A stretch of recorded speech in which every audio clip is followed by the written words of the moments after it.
गणेश चतुर्थी या विनायक चतुर्थी कथा। एक बार माता पार्वती स्नान के लिए जाती हैं। तब वे अपने शरीर के मेल को इकट्ठा कर एक पुतला बनाती हैं और उसमें जान डालकर एक बालक को जन्म देती हैं। स्नान के लिए जाने से पूर्व माता पार्वती बालक को कार्य सौंपती हैं कि वे कुंड के भीतर नहाने जा रही हैं, अतः वे किसी को भी भीतर न आने दे। उनके जाते ही बालक पहरेदारी के लिए खड़ा हो जाता है।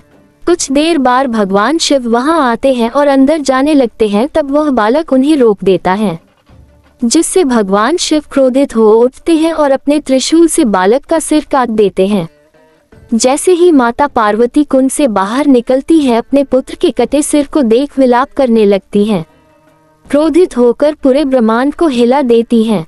सभी देवता एवं नारायण सहित ब्रह्मा जी वहां आकर माता पार्वती को समझाने का प्रयास करते हैं, पर वे एक नहीं सुनती।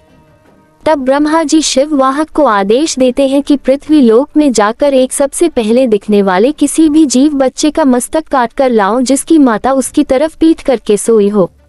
नंदी खोज में निकलते हैं। तब उन्हें एक हाथी दिखाई देता है, जिसकी माता उसकी तरफ पीठ करके सोई होती है। नंदी उसका सिर काट कर लाते हैं और वही सिर बालक पर जोड़कर उसे पुनः जीवित किया जाता है। इसके बाद भगवान शिव उन्हें अपने सभी गुणों के स्वामी होने का आशीर्वाद देकर उनका नाम गणपति रखते हैं। अन्य सभी भगवान एवं देवता गणेश जी को अग्रणी देवता अर्थात देवताओं में श्रेष्ठ होने का आशीर्वाद देते हैं। तब से ही किसी भी पूजा के पहले भगवान गणेश की पूजा की जाती है।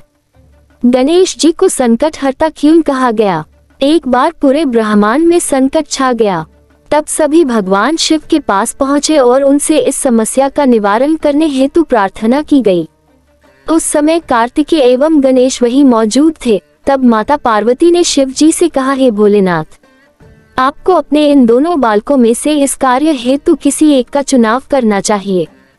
तब शिव जी ने गणेश और कार्तिकेय को अपने समीप बुलाकर कहा, तुम दोनों में से जो सबसे पहले इस पूरे ब्रह्मांड का चक्कर लगा कर आएगा, मैं उसी को सृष्टि के डैक हरने का कार्य सौंपूंगा।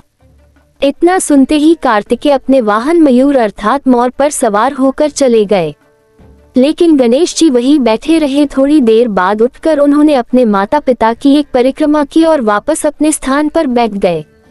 कार्तिकेय जब अपनी परिक्रमा पूरी करके आए, तब भगवान शिव ने गणेश जी से वहीं बैठे रहने का कारण पूछा। तब उन्होंने उत्तर दिया, माता पिता के चरणों में ही संपूर्ण ब्रह्मांड बसा हुआ है, अतः उनकी परिक्रमा से ही यह कार्य सिद्ध हो जाता है जो मैं कर चुका हूँ।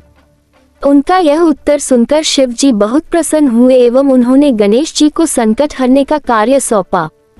इसलिए कष्टों को दूर करने के लिए घर की स्त्रियां प्रति माह चतुर्थी का व्रत करती हैं और रात्रि में चंद्र को अर्घ्य चढ़ाकर पूजा के बाद ही उपवास खोलती हैं।